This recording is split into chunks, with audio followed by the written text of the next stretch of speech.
I just wanted to start, first of all, by congratulating the composers that were performed last night. I think you all...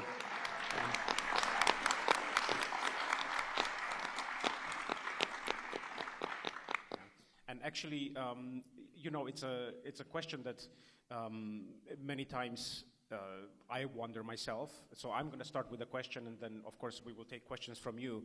But for me, the first question to those that had a piece performed for the second time, or the third or fourth last night, how does it feel different to have a piece premiered versus a piece being returned to?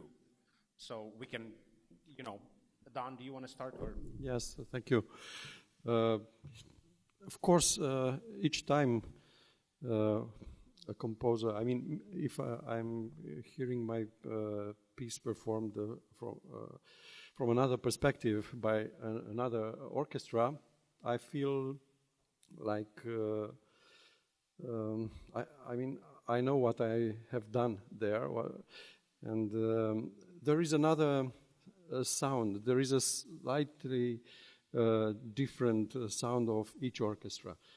And I think this is the orchestra, it is the conductor, it is the hall, it is the audience that gives an other aural or aura, let's say. And in this respect, the title of a concert yesterday was really a very sharp and real title, because this is it's very different, and there are very sensitive differences between all these things, which are doing every performance like a first performance. I mean, but you also, I mean, I don't know, do you get more nervous for a second, third, fourth performance, or after the, is that only something for the first performance? Anybody can really interrupt me here. We don't have to take turns. So feel free to speak. The microphones are available to you to use. I was telling you, Kristi, the other night that for me, the second performance, I get more worked up than for the first performance. And it's because for all of us, we exist with the piece in our heads for many months, and we're writing, we think the note's going to land in a certain way, that it only takes 2 clarinets, not 1, for a line to pop. And it's a bit like cooking a dish that you never cooked before, and you don't get to taste it until the rehearsal. And then you know what to do with it. But it's public. Everybody gets to comment. So in the first one, sometimes you're a bit more submissive to the whole experience, just trying to take it in, and then whatever sound you had in your head just evaporates. It's gone. It's gone. You cannot even remember what it was supposed to sound like. It's just replaced by reality. But I try and make a point now that I've been doing this for a while to not anymore listen to that recording of the premiere performance too much, because it's like it gets engraved in stone. And so then the second performance, the kind of comments you make can be influenced, because the feeling of something that's not right and the feeling of something just because it's new can feel very similar. And what you're trying to do is let this piece make meaning for everybody. You're trying to be as open to interpretations as you can. And I think a lot about, when we hear Shakespeare and everybody wants to do Hamlet's monologue, it never gets old. But there's so many different ways. We want that kind of endurance in time. And I think the greatest tribute is when a great musician like Kristi can come and find a wiggle room in between the prescribed notes and the pitches and the dynamics, that it can still sound so different. So your interpretation, I was so appreciative. You checked in. You said, I know you've had a first performance. I want to do these tempies, that are like this, that you've actually marked, And how do you feel about that? I was like, let's do it. And we changed a few things. And it's very different, and I love it. So I get more worked up for the second performance. I don't know about you guys, what your feeling is about that.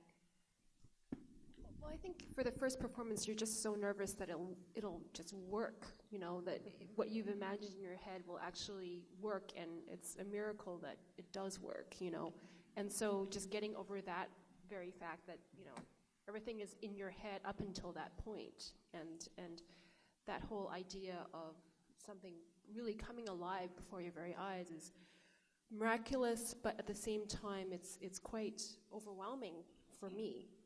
And so getting over that premiere sort of, shock for me is it takes some doing, and then after that you can actually absorb it as a composer and then start to see all the nuance, I think. And so I agree with Gabby as far as, the second performance can be even better and the nuances can be brought out. And I think it's a danger, as you were saying, to rely on the world premiere recording from other performers. I think every performance should be interpreted by the people that are doing it and not, but that's what happens a lot of times, is that you take that world premiere recording as gold and that's what stays.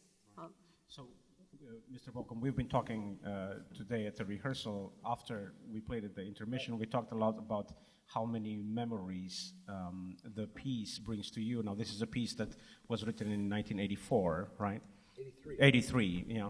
And so how does it feel to have a very old friend, or many old friends, be back with you through the music?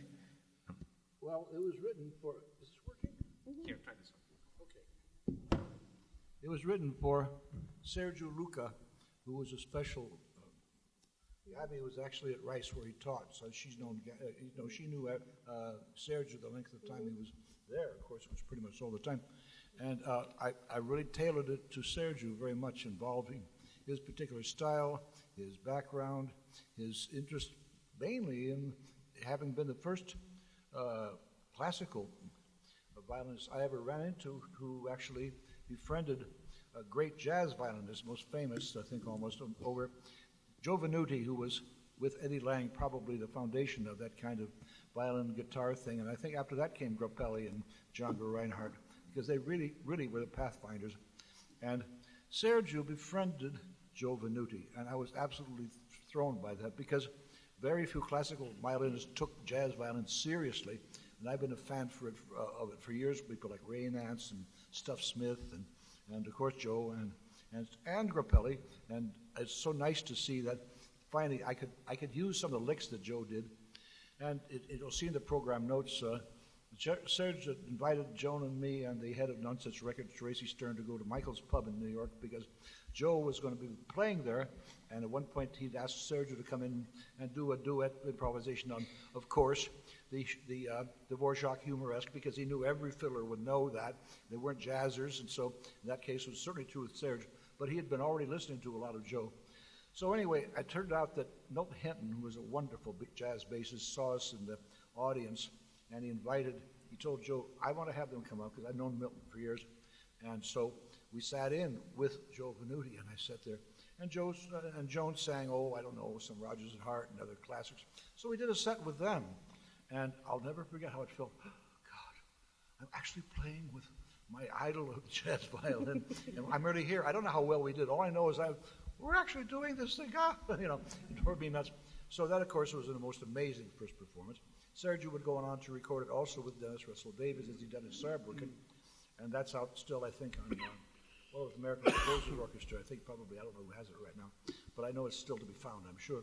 Anyway, then after that, a fair number of people have done it. I mean, I know people who have done it for their violin piece for their schools, so it must have been done 12 or 15 times. The one that reminds me of what it felt like to have a very different point of view was when Gil Shaham did the same concerto, about maybe half a dozen years ago at the Toronto Symphony under Leonard Slatkin, another very old friend in conducting. And it was very different because Gil is much more reserved than Sergiu was, or Philip today is doing. I mean, he's doing the old Russian shtick, but it worked anyway, but Gil's was much more contained. Well, just as Gil is more contained. So it's fun for me to see what different personalities will do to the same piece. Yeah, and can we, let's see, on this side, Huang, you had your piece performed before, right? Mm-hmm. But you did something special for our performance last night that you hadn't, which was yourself actually singing as well and surprising all of us. It was very special. Now, first of all, I can't speak for every composer, but as a composer, it's rare to attend a second or third or fourth performance. Normally, we only got invited for the world premiere, and then bye-bye. So Cabrillo is one of the, treasury, rare places would invite us back and play a piece already written. And so in this case, whenever I get to attend a live performance of folk songs, sometimes I offer to sing one of the folk songs. But last night was the first time actually all four played together in the section. Also, it's the first time I sung the Bowman song before. And the reason I want to say that is because I also want to take consideration of the venue and of the orchestra, of course. But also in this particular case, the Bowman song is the Bowman singing across the river to the people from the other side. So we could create that kind of antiphonal effect. So it makes total sense to do it here. So in that case, when we attend the second or third performances, our hope is to not make it repeat the same as the first performance, no matter how great that could be or how not good that could be, but to really make the piece have a newer life for things not so good at the premiere to make it better, but also to leave enough room in the score for conductor, for performer to have their own interpretation. And in my own point of view, I welcome differences or varieties. So I'm not the type of composer who would put in exact notation, exact articulation. You must play this dynamic for that note. But I think the beauty of that is then different performer could take it differently. And I did notice Kristin gave some, very personal surprises last night as well. A certain moment you took the dynamic down and then come up, and that was very effective. And that wasn't even in the rehearsal I saw. So anyway. I have a surprise for you as well. I wanted to make sure. So that's the beauty. I didn't want you to get bored. Anyway, I noticed that. Great. Well, I think this is a good time we take some questions from the audience, and then I will interject with more questions. If you have a question, we have microphones. Please, so that we can hear you. The microphone is coming. Thank you. Can you hear me? This question is directed to any of the composers here.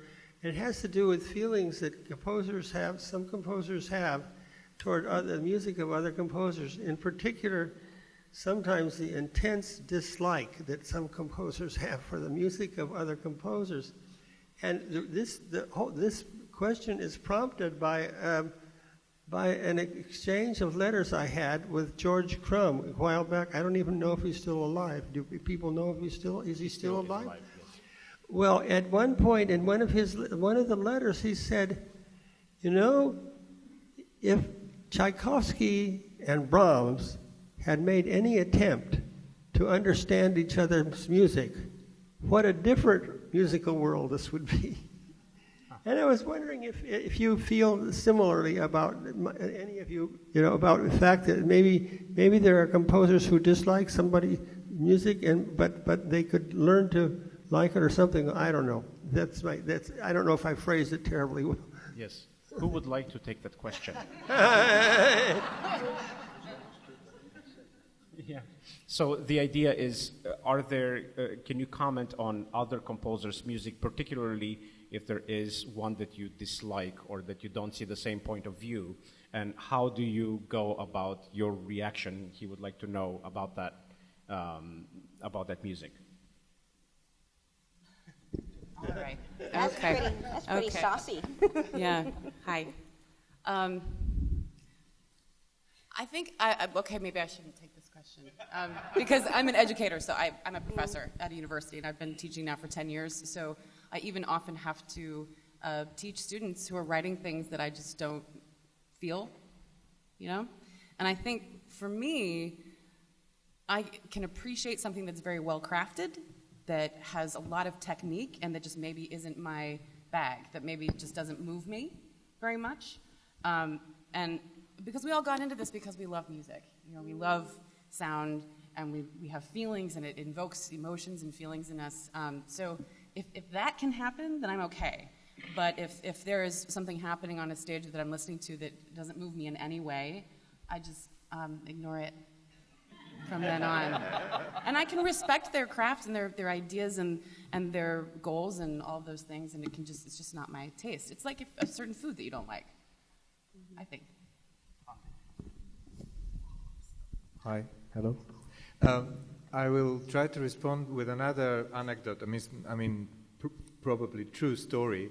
I spoke with the amazing Australian pianist Roger Woodward about his collaboration with Yannis Xenakis, and I asked him, look, some of this music is impossible to play, right?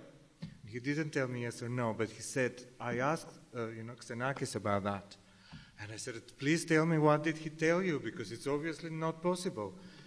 So Xenakis said, if Roger Woodward was right, that he writes this kind of scores because in reaching to that impossible level, there is some kind of performing inadequacy which gives a certain quality which if, had he written something that is possible, would not be achieved. I was shocked. So the beauty comes actually from the struggle rather from than the struggle from the... to do something which is not possible. And that is, although the orchestra might disagree with me on this, but that is totally the opposite of what I'm trying with my music. But it helped me to understand where this composer has come from and why he's doing what he's doing. So the older and more experienced I am, I realize that I know less, in that respect. That there are so many, individual aesthetics and approaches. So it's very difficult to dismiss outright and to say that I don't like this because I might need to understand it in order to like it. So, and I like Xenakis more since that chat. I have to say, as a conductor, and then we'll take the next question. As a conductor, of course, I listen to a wide variety of music when I try to program, when I choose. And whenever I encounter a piece that I really dislike, I make myself study it even more to understand why I dislike it. And somehow in the process, more often than none, I end up loving it because I've understood what went into it and why did I dislike this, why did it make me uncomfortable, so it's hard to find music actually that you understand or that you spend a lot of time trying to understand that then doesn't become dear to you because you just become friends with it in the process, so this is from a performing aspect, We have a question here, right?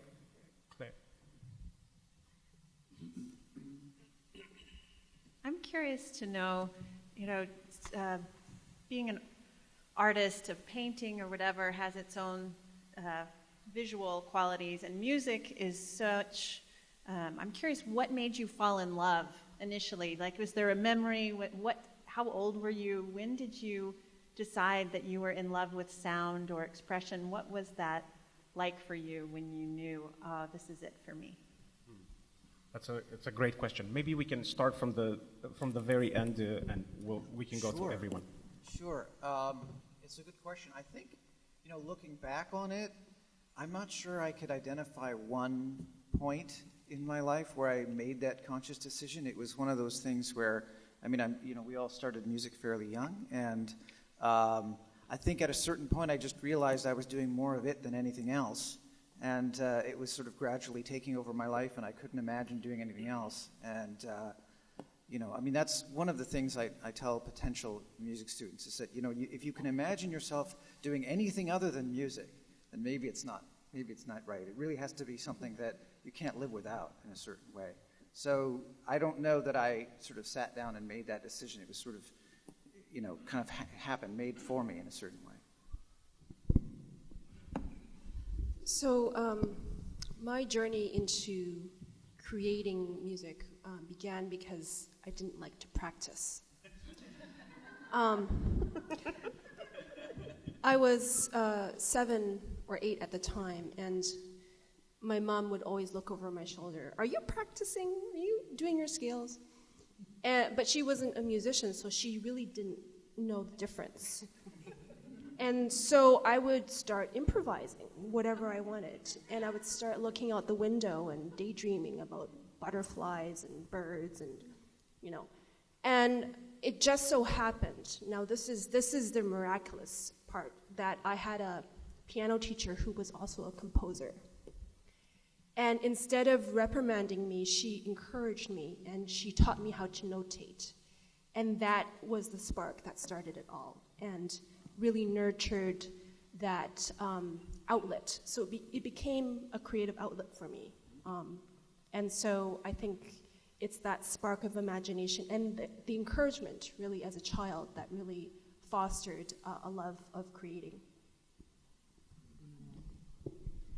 Exactly the same for me, both of those answers, except that my piano teacher was very strict about practicing. There was no encouraging for improvising, so I did that all on my own. And then also that I used my very first allowance that I had enough to buy a record. I bought Michael Jackson's Thriller, and I listened to it on repeat just for months and months, and same with Madonna. And those two that was it. That combined with classical music, I just couldn't get enough. I was actually born in the absence of sound. I have a hearing loss that is borderline, high, moderate, profound. So in the early 70s, I was born in Berkeley. It wasn't routine yet to test newborns on their eyesight and their hearing. So I was a happy little kid. I copied other kids, but I didn't speak. I would make these strange animal noises. And instead of putting me in a special school, people were trying to figure out, what was wrong with me. They thought maybe I was confused because there were multiple languages spoken in the household. My dad mainstreamed me in a regular kindergarten class, and that kindergarten teacher, who's still teaching today in Berkeley, was an amateur cellist who used to teach deaf kids before she went mainstream. So she recognized in me all the signs that I had a hearing loss. And there was a piano in the classroom. We had an old piano that a church gave us. My dad was a grad student at Berkeley, so he was raising a family on a TA's income. And even without the hearing aids, I would go to the piano and improvise. And I would, because there's a music gene floating around on the Jewish Eastern European side of the family, and it's the same talent. So even with the hearing loss, I have perfect pitch. So in many ways, I hear better than hearing people because I'm just missing volume. And music's about so much more than volume. There's the choreography of it, and there's the images. We use a lot of visuals. A lot of composers are visual. And you're spatial also.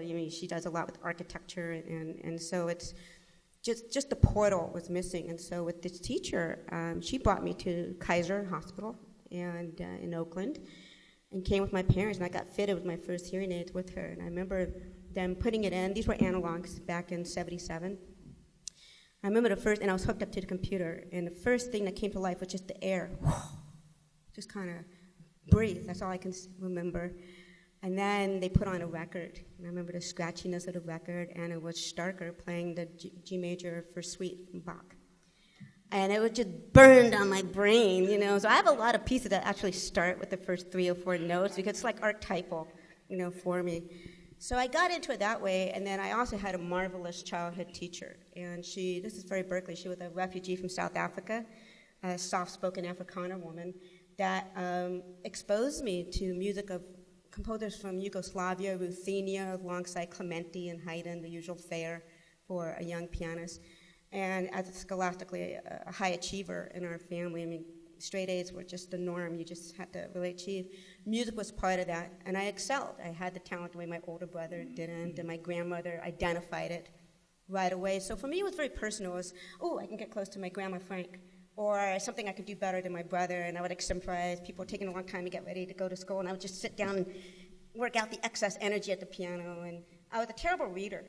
So my teacher was maybe a little too nice at the same time, But it wasn't something I knew. I think a lot of us have this experience. We didn't know that people could become professional at this. I wasn't a bronze bust like what my teacher had on her piano of Beethoven. I didn't see people that looked like me. They were multiracial, that were women. And this is highly unusual. Even now, what you see right here is one of the things that makes this festival so outstanding. It's not just the quality, it's the content and the risk that they're willing to take that we can go from this joy. And I realized that professional musicians existed when I got to high school, and I did a summer program at the conservatory in San Francisco. And I had a change of everything. It was overnight that I grew up in that way, and then I hooked up with teachers like this guy, and it's just step by step. Sometimes our students look and our lives seem so impossible to reach, but like your life seemed like, oh my God. And now I'm sitting with him and sitting with other peers. So it's step by step. I'm sure your own journey as a visual artist has been, some way of coming in, and you just keep going. I started so early. Hey, all right. Yes, that was great. Thank you, Gabby. I was very little when I started wanting to be a composer and a pianist. I started taking piano lessons just before my 5th birthday, and they found some people. We were living in the Seattle area, and at the University of Washington, they already started assigning me people. And at the age of 8, I was studying composition with the head of the School of Music there at the university. I mean, the first composer. And I was working with the piano teacher also had been assigned to me. When I was a little boy, I used to play for the troops. I would perform for the USO. I co-starred with the incomparable Hildegard at Fort Lewis, Washington, I'll have you know.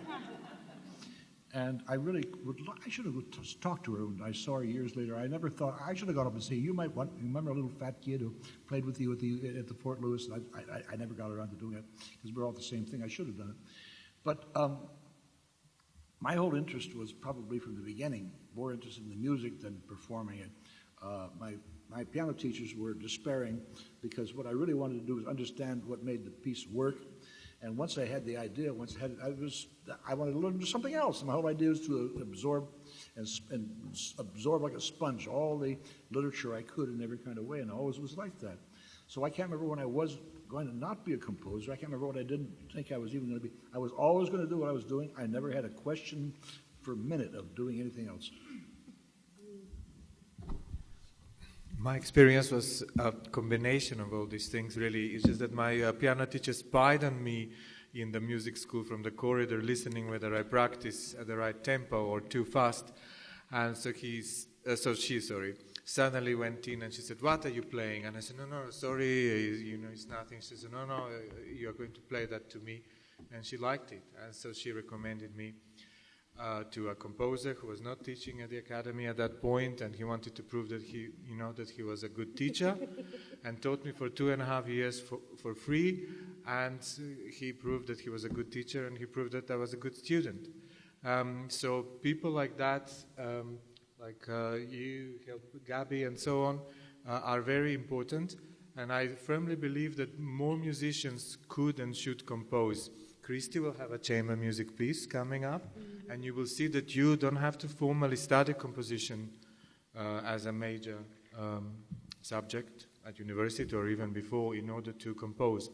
And I was telling Dan that most of my students in London at the Royal College, they are not first study composers, they are players and singers, and they're lovely students and very good composers. So I would encourage all people in the audience and in the orchestra to compose for fun, because this is really what it is all about. It's really fun to play with notes, and then if somebody wants to play your piece, great. If not, then it's still fun.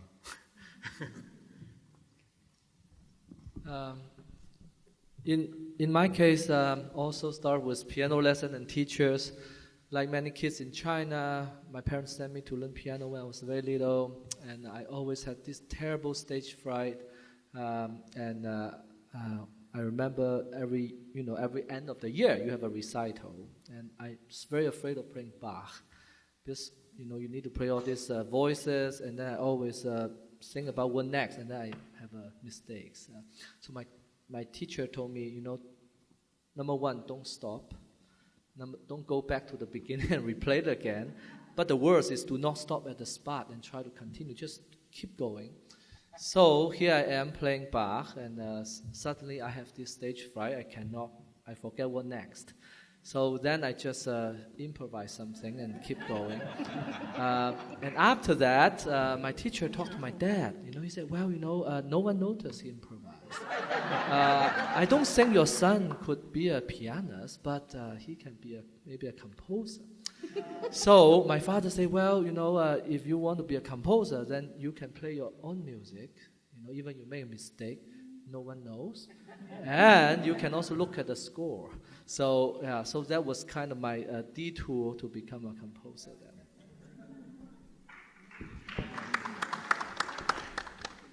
Hello. Apologies for getting stuck in traffic coming here. So I started playing piano when I was quite young. I was 3.5. And for me, I, similar to several of the composers here, would often improvise at the piano. That was sort of my outlet, especially as a teenager, when you have all those feelings you don't know where they should go.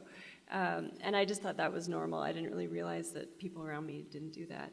And my mom found out that there was a young composers program in the nearby city, and she said, you should go and meet the composer in residence and do this. And I thought this was just the most ridiculous idea, because I didn't know at that stage how to write my ideas down. So I would just play, and I knew my songs, and they would stay in my mind, but I didn't necessarily have anything to show for it. And she said, well, worst comes to worst, you get to meet the composer in residence, and that's pretty cool.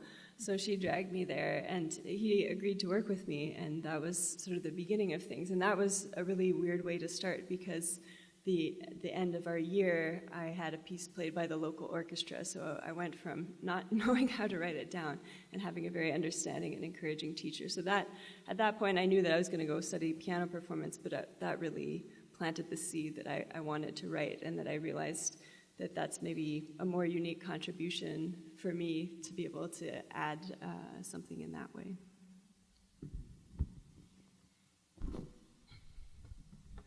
Yes, I suppose our stories are pretty much same. Stravinsky has an interview on YouTube where he's saying,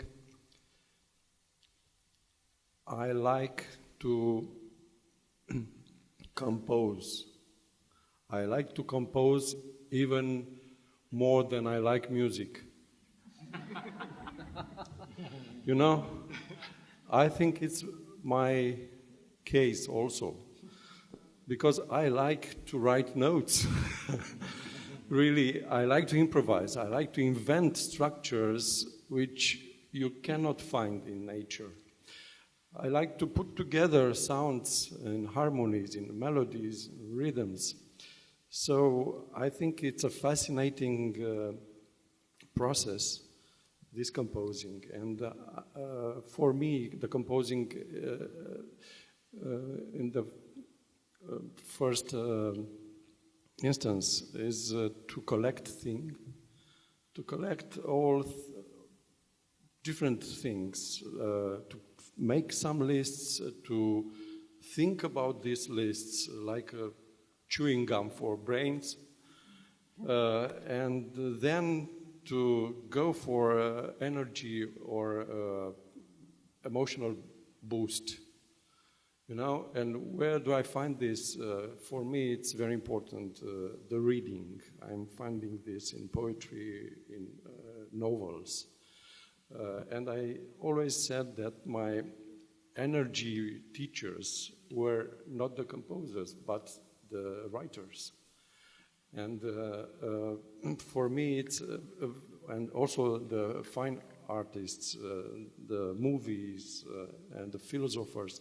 So I find the ideas and this transformation of ideas fascinating, how from an art you can make concentrate, and then just adding the musical water of yours to transform it in something personal and authentic. This is, for me, it's very fascinating, and I'm doing this from a long time.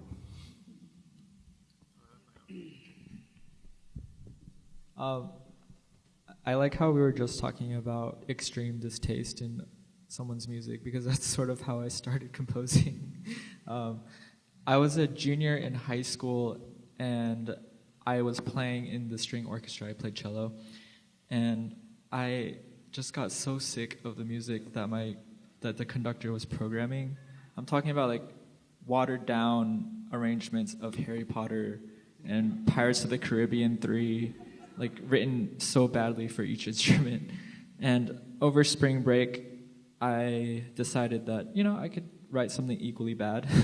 And so I wrote a string orchestra piece over spring break, and I asked my teacher if I could read through it in class, and she let me, and I found the process really fun, and and I wasn't good at anything else, so that's what I'm doing now.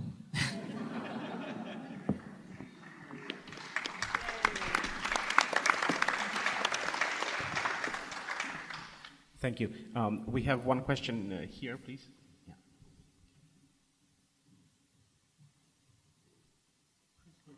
Cristian, I have a question for you about Dan's piece last night. Yeah.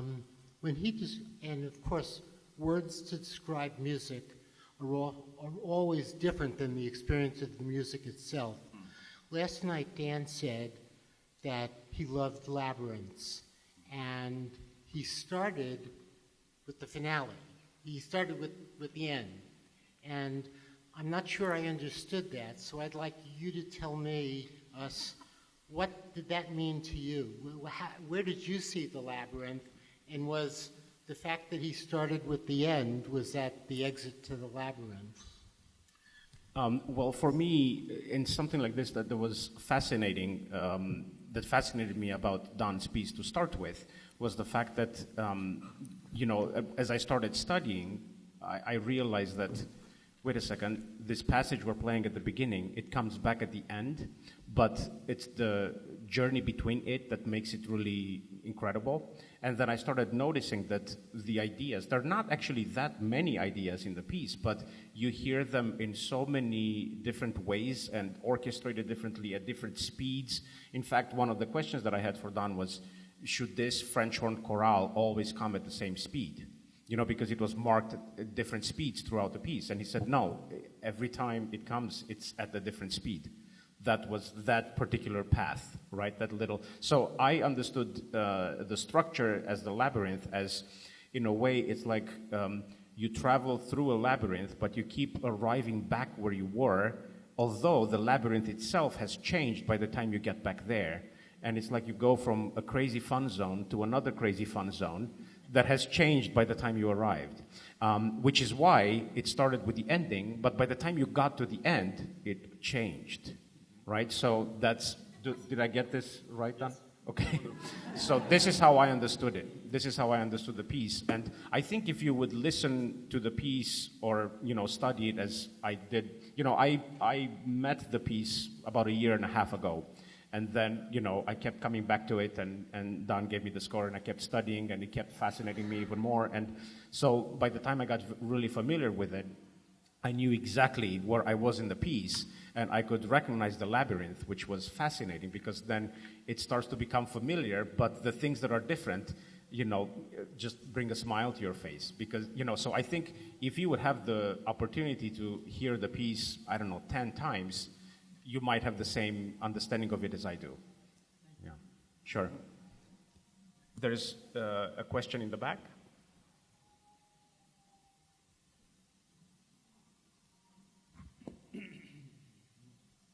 This is a question for Mr. Castri. So I thought your piece was spectacular. It was like the jewel in the crown of last night's program, and I just loved it. And what was so interesting to me is that you took this story, we all have Audible and stuff, but the story was really almost like a section of the orchestra or like another voice, and I really just loved the way you played with that, and I was wondering if you could talk about the development of that piece and how that came about. Great, thanks. You said the involvement of the narration specifically? Is that? Okay, just making sure I heard.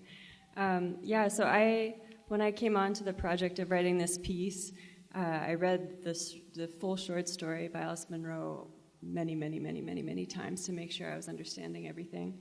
And I was working with Marilyn Simmons, who was doing the adaptation.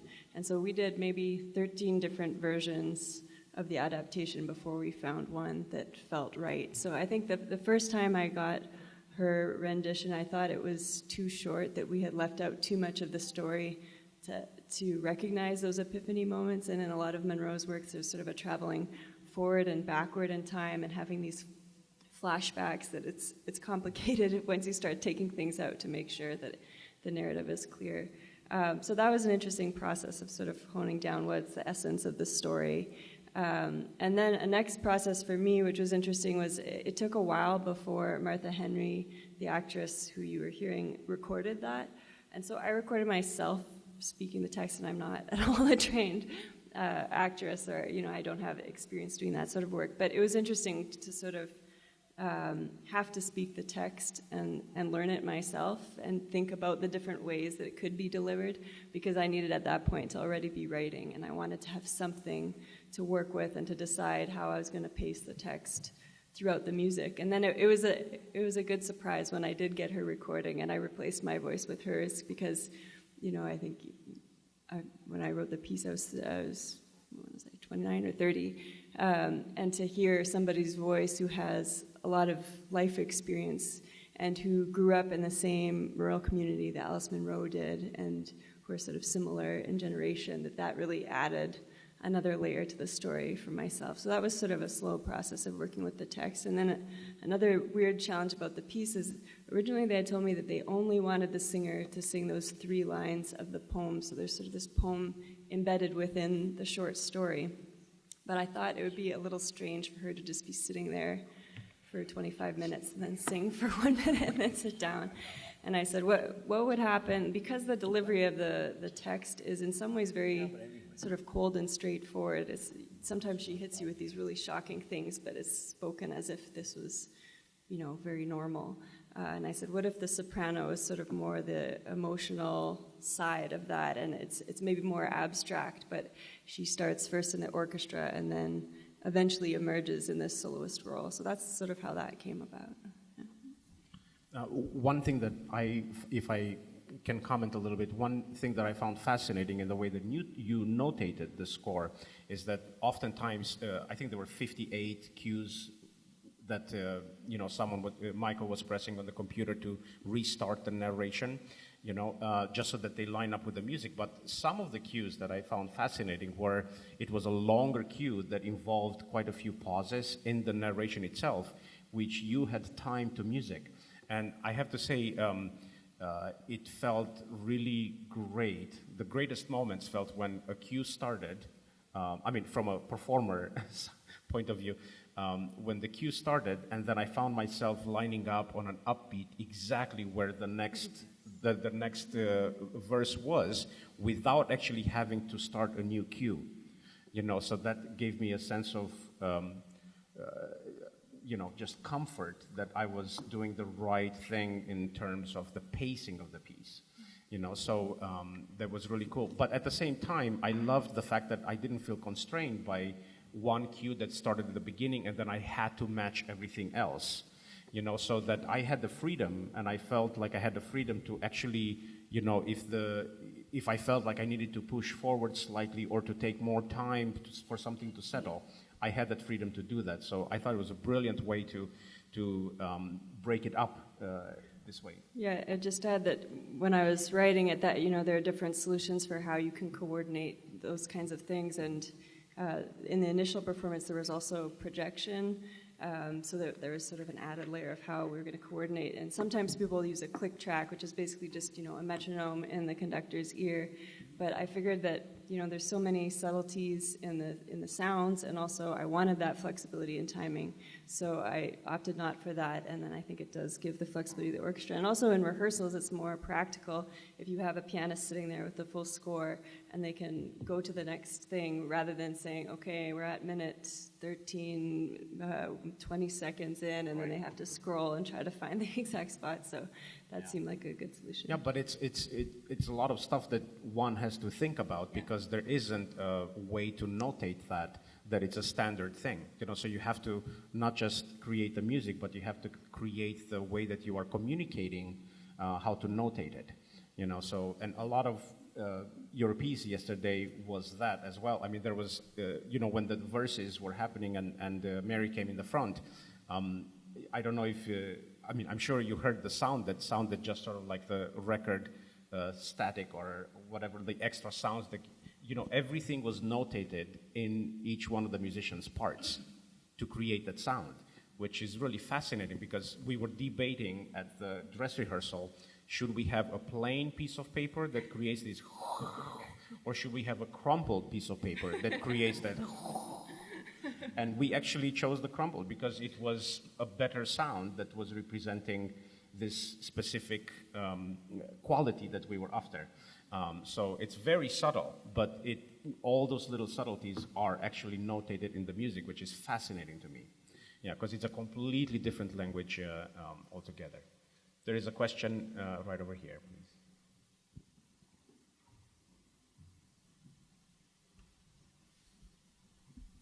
Yes, thank you again for the concert of last night. I guess you encounter your music in two very different formats from time to time. You have the format such as we have here at Cabrillo, where you get 4 living composers with unfamiliar music for the audience, one after the other. That has certain advantages and disadvantages. In other places, you will have your piece playing by itself alongside maybe Haydn, Schubert, and Ligeti, something like that, and only one unfamiliar piece in the whole program. I wonder if you could touch a little bit on the advantages and disadvantages of each. I'm not sure one is better than the other, but it's a very different kind of challenge in each case. Yeah, I'm going to repeat the question, just I think we were having a hard time hearing it. So correct me if I'm wrong, but you're asking if we can comment on the benefits or the challenges of having music in this setting where everything on the program is new to the audience versus having your piece be the only one that it's new alongside a Beethoven symphony or Haydn or even Ligeti, but it's still a piece that it's already known. So who would like to take the answer? Do you want to take an answer? I guess I'm drafted. I would have to say over the years and years I've been involved with performing and being performed. Probably most of my performances were exactly as you described. I'm the one raisin in the pie. I'm the one piece that is a new one, and everything else is something that everybody had. And it really depends a great deal on how the person who programmed that concert thought out how there could be connections between the older pieces and mine. That means they would have to be internally put through it. I mean, many pieces for many years in there were obviously there because the grant that paid for the concert involved a 10-minute piece by somebody that they'd have to do at the very beginning, because what happened is the old ladies knew not to come because it was going to be new music, so they came late, so they could hear Brahms. And that happens often. So, I mean, I remember Murray Schafer had a very funny, he's a Canadian composer, wonderful, who was asked to write a piece not more than 10 minutes in length. So he titled his piece, Not More Than 10 Minutes in Length. It's the kind of thing, I mean, that was one of the things that was delightful about Murray. And anyway, I think that what I think was very important, and one of the things that was so particularly special here, was in the 70s when Dennis Russell Davies took on this job, he made sure that every piece that was done, new and old, each piece was commenting on the other pieces. Every one of them had something in common, some kind of relationship one to another, and to make that clear to the audience. And having been here in the early and in the middle of the 70s when the things were just getting going, and through the 80s, I had several times over here.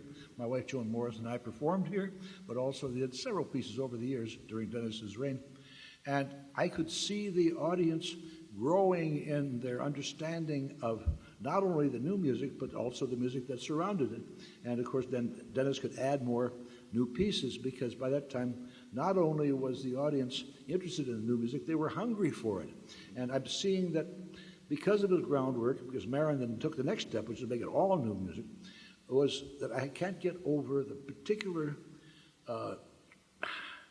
phenomenon of this kind of audience which I am seeing here, people who came enthusiastically. Here you are at the pre-concert conversation, and maybe that pre-concert conversations most of the time when maybe 20 people are out there, and they say, well, I don't know what to think of this new music and all this. But I mean, here, not only they're hungry for it, they really clamor for it. And what I couldn't get over was, it's so nice to talk to people here after all those concerts at Cabrillo, because they would say so interesting, astute things about the music from a non-musician's point of view. And that I really prized, and I prize it here now. And I have to, first of all, the one thing I need to congratulate everybody is the fact that this is a place that can do something as crazy and cockamamie and mad and gorgeous as this whole kind of serious, and fill up the house doing it. This must be probably the only place in the world. I mean, I know many places in Europe you can hear all modern music, but don't forget it's state supported. And you might have an audience of maybe, I remember once going to a concert of somebody I particularly liked is Kagel, Mauricio Casper. And I was one of 5 people in Cologne listening to the thing. My wife and I were 2 of them and 3 other people there. State supported, it all paid for, the fine performance, but nobody was there. And they weren't there because the state said, okay, we'll pay for it. And so I had a feeling that people didn't come if they didn't want to. Here, I can't get over it. I think you really have, I'm very, very amazed at the atmosphere here. And that's something. I think the idea is if you have the luck of having an astute conductor and a person who's planning the program who knows how to make music talk to each other, it won't matter whether it's old or new. It really has to be programming which will illuminate for a listener how all these things relate. And that's what the major thing that has to be accomplished when you program. And one of the things that here has happened so many times, I can't get over how successful it's been. So bravo to all of you.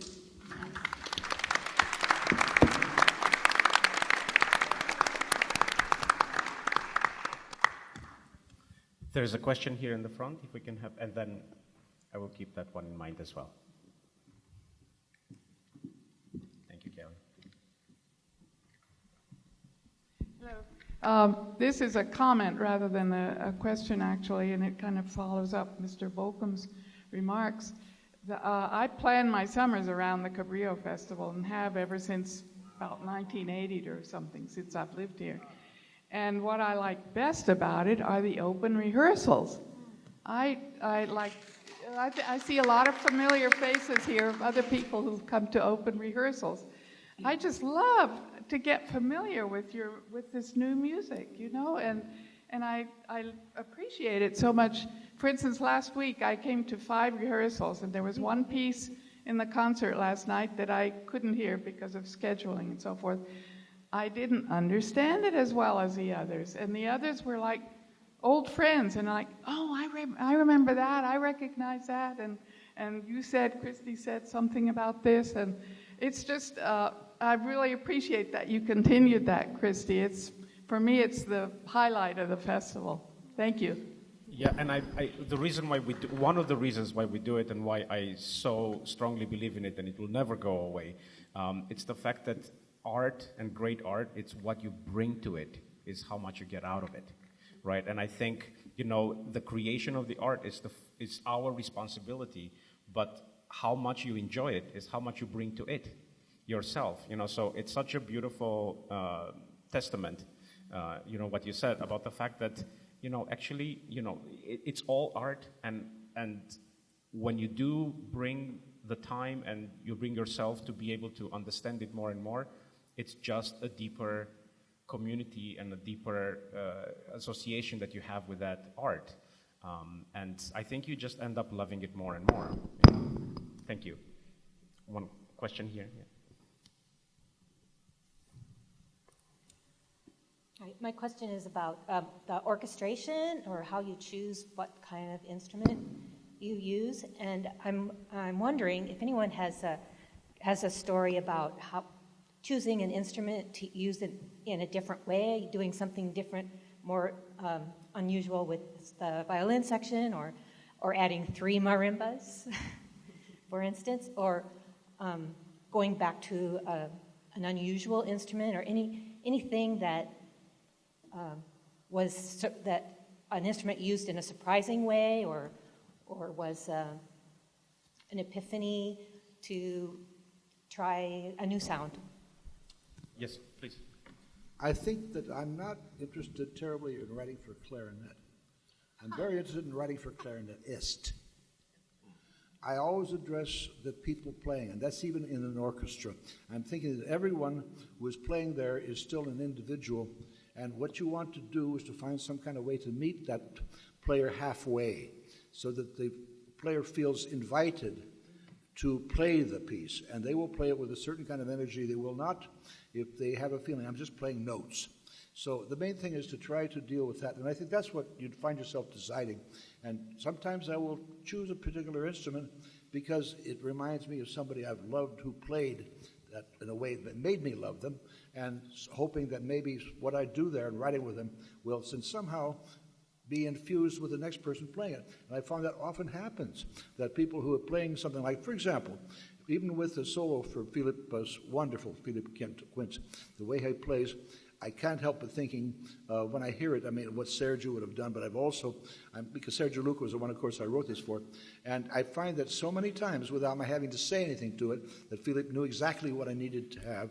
And I think that's also true within even a large ensemble. You're always dealing with these individuals. And as again, the idea is to address the person. That's what I've always done all my life. I think it gives an extra life to the orchestration, and that's why I choose what I choose. And to answer the second half of your question about sort of using instruments in a different way, or special instruments, Huang, do you want to talk a little bit about, because you do use traditional instruments at times, and you do ask for sounds that are perhaps unfamiliar to a Western trained orchestra. Mm-hmm. Well, growing up with both Western and Eastern instruments, and I do write for both.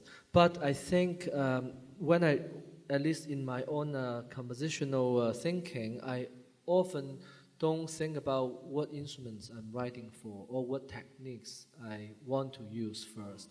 I have a sound in my head first, a sound world, no matter how vague or how abstract or how concrete it is.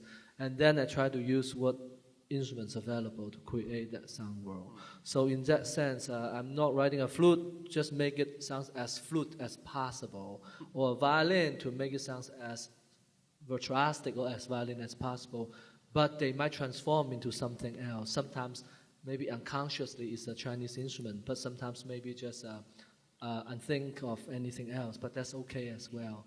So it's the opposite of reading an orchestration book. So in this case, so it's a backwards way of thinking, but that helps me. So it works in my case. So. Yeah, and Gabby, you also use a lot of sounds that speak to specific regions or specific folklore. Do you want to? Yeah, it's so many thoughts were going through my head. I don't know which one's going to come out, so bear with me. But with regards to orchestration, at heart, I'm a chamber music composer, and I wasn't planning on becoming a symphonic composer. I wrote a symphony to get out of Michigan. I had to do it for my dissertation, and then I was very reluctant about it because I felt like I couldn't get at these colors that interest me from my mother's ancestral homeland of Peru, and trying to get at Native American sound. And when I even to this day, when I hear pops orchestras and they play something that's Brazilian or something that's Peruano, and it sounds so heavy-handed and doesn't have the right feel or the color. And then little by little, I started trying unusual combinations. You might have like a bass clarinet with a piccolo apart, and they're playing the same line, but maybe several octaves plus a fifth. And to me, that's very panpipey. And I realized, oh my goodness, so it's up to me. And I started learning how to not just do that in chamber music, but in orchestral as commissions came my way. I'm very fortunate because I wrote a lot of bad orchestra music. And I will tell this to younger composers that people kept giving me chances. And it was a few years ago that suddenly clicked the difference at heart between chamber music and orchestration. One example might be if you're writing a string quartet and you want them to surge to the end of the line. I do this a lot. You see it all over where it's tied to an accent. So it sounds like duh, duh. That's very panpipey. Because what they're doing, they're blowing all the air out of their lungs before they can take a big breath for the next phrase. And up in the Andes, the air is very thin. So everything's about your breath. Everything's about really exaggerated gestures. And if you do that in orchestra music, you often, if you just leave it to the orchestra, there'll be a little surge, but it's not as dramatic as in a string quartet. So what you might have to do is reserve some people that don't come in until the end. They just lay in at the end. So you're painting that in. You don't have to do that in chamber music. And you paint it in with color. Maybe it's not a volume. If you look at a graph and the volume stayed the same, but it sounds louder because you dropped in piccolo. You made it more brilliant. Or you dropped in a mallet instrument, has an edge. So it's taken me, I would say, at least 10 orchestra pieces before I learned just that. It took me just a few seconds to tell you. And orchestration is still a mystery. I go into my chamber music premieres more confident about what it's going to sound like. And with orchestra, I just do a lot of trust that it's in the ballpark, and I've set it up for the rehearsal. I almost set it up for a successful rehearsal, because the premiere would take care of itself from that. That's beautiful. Unfortunately, that's all the time that we have Thank you so much all for participating. Thank you for our panel.